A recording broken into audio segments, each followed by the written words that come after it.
Welcome everybody to World Within Universe. It is your host and narrator Metal.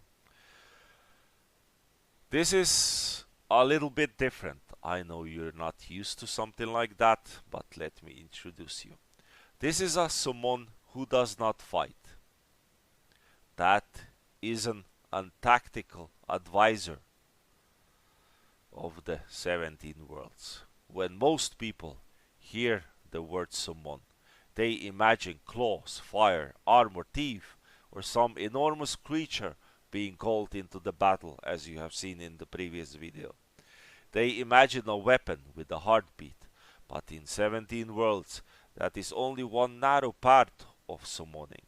Some summons do not exist to kill anything. Some are called because the battle is already too dangerous for another blade to batter. This is one of those summons. He is a male, he is intelligent, he carries no great weapons as you can see, and he does not stand at front lines. His purpose is tactical analysis, prediction, correction, and recommendation. He is summoned in hours before the battle, when maps are incomplete, scouts are exhausted, officers agree, and the enemy appears stronger than anything the party was prepared to face. He does not win the battle for the summoner. He helps the summoner understand what kind of battle they are actually facing. That difference matters. Summoning in 17 worlds is not automatic ownership, and summon is not a disposable spell. Every true summoner carries one soulbound summoning card, which I will introduce as a separate video, permanently linked to them. That card may hold a roster of bounded summons, but holding a summon is not the same as safety commanding one. Command has weight. A summoner must maintain the bond, understand the summoner's nature, provide care, manage dismissal and manifestation, and survive the mental strain of directing another living will under the pressure. That is why this advisor is valuable. He does not add another body that must be controlled in the chaos of combat. He reduces the chaos before the first weapon is drawn. At tier 0, he begins in a seed state, as you can see per the picture. He is young, incomplete, and narrow in understanding. He may recognize obvious danger, compare basic numbers, notice an exposed road, or warn that a formation is too tightly packed. His advice is simple because his life is simple. He has not yet watched plans fail. He has not seen brave people panic, or strong people become careless, or weak people survive because they notice one small detail. At this stage, the book at his side is thin. It is not a magical book that already contains every answer. It is his record. Correctly. That is correct. Every battle plan he studies, every mistake he witnesses, every successful retreat, every broken formation, and every unnecessary death becomes part of that book. That pages grow because he grows. Tier does not represent a game level. It presents maturity, refinement, development purpose, and experience, as you can see per the picture. So for this summon, tier is age made visible, and I wanted to show you this. At tier 1, he can perform some narrative function constantly. Perhaps he can examine a battlefield map and identify the safest defensive position. At tier 2, he becomes dependable in routine non-combat analysis. He can compare enemy numbers, estimate travel time, judge supply strain, and explain why a party with powerful fighters may still fail without healers or scouts or a safe retreat. At tier 3, he becomes field ready. Now he can work under real pressure, noise, fear, or contradictory reports. And of course, limited time no longer destroys his concentration. He begins asking better questions. Where will the enemy move if the bridge falls? What will happen when the healer runs dry? Who controls the retreat? How long can the front line hold before exhaustion matters more than courage? At tier 4, he gains true tactical value. He no longer looks at armies or monsters. He looks at behavior. He studies pride, fear, hunger, terrain, weather, and the habits of those involved. He may tell a stronger party not to attack. He may recommend abandoning valuable ground. He may identify that the enemy commander wants a glorious confrontation and that refusing the fight will cause the enemy force to fracture from within. This is not cowardice, none at all. This is analysis without vanity. By tier 5, he is a veteran. His book is no longer clean.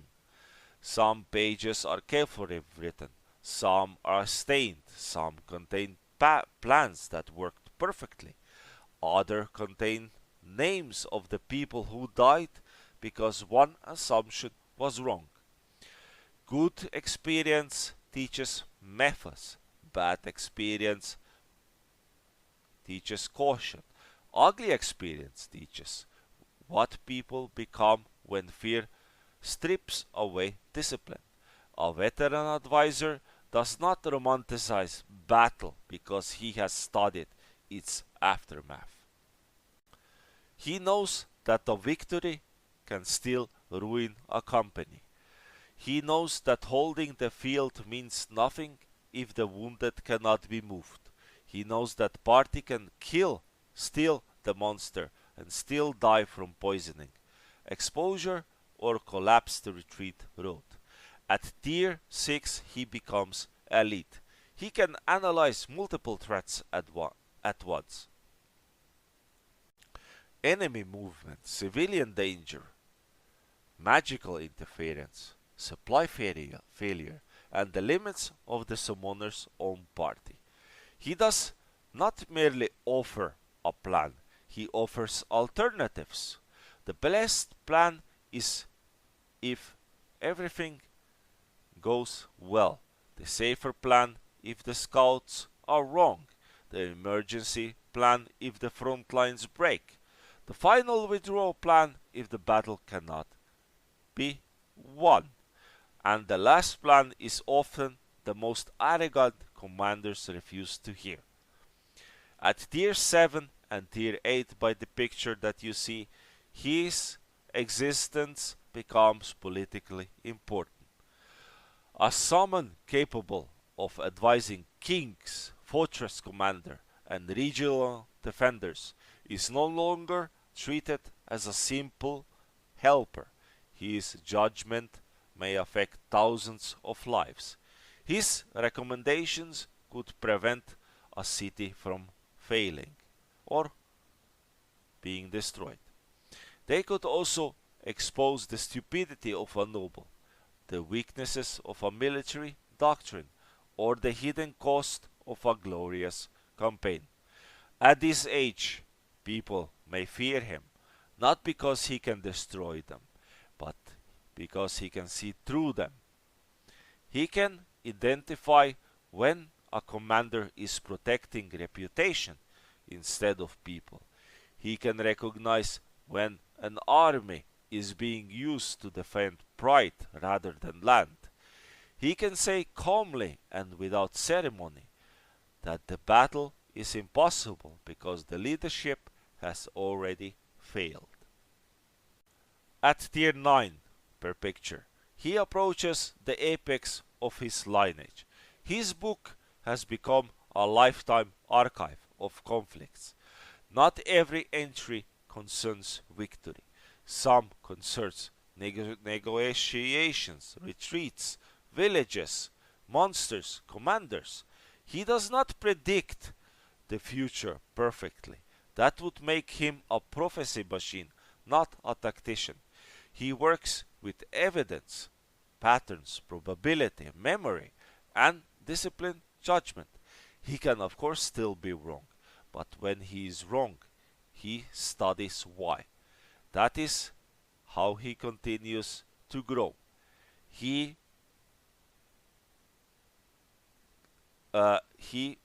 becomes at tier 10 the perfect state of his purpose. He is not the strongest summon in the battle. He may never strike an enemy at all, but he may be there for a reason. A weaker force survives the impossible odds. At tier 10, tactical advisor can study the enemy, land, weather, supply lines, likely failures, and the cost of every available choice. Then he gives the summoner something far more valuable than confidence. He gives them clarity, a recommendation for battle, deception, and recommend delay, evacuation, negotiations, division of force, or immediate retreat. And even sometimes, before the impossible odds, his most important words are not a brilliant plan, but they are a warning. You cannot win this battle as you are. Change the field, objective, cost, or do not fight. This summon represents one of the deepest truths of summoning in 17 worlds. A summon does not become valuable because it grows larger. It becomes valuable because it becomes better at its purpose. A tier 10 scout is perfect in scouting. A tier 10 healer is perfect in healing. And this summon is perfect in seeing the shape of disaster before everyone else is trapped inside it. His book is not a decoration. It is the weight of every lesson he survived long enough to keep it. The good, the bad, and the ugly. He stands beside the summoner not as a property, not as a weapon, but old mind bound by trust, discipline, and shared consequence.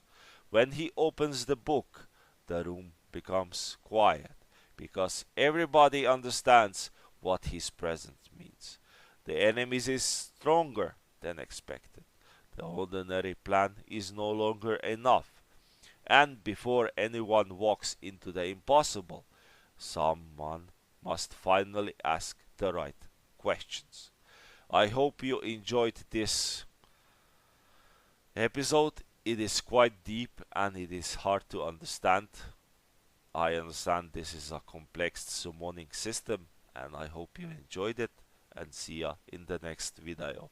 Don't forget to subscribe and like. See ya.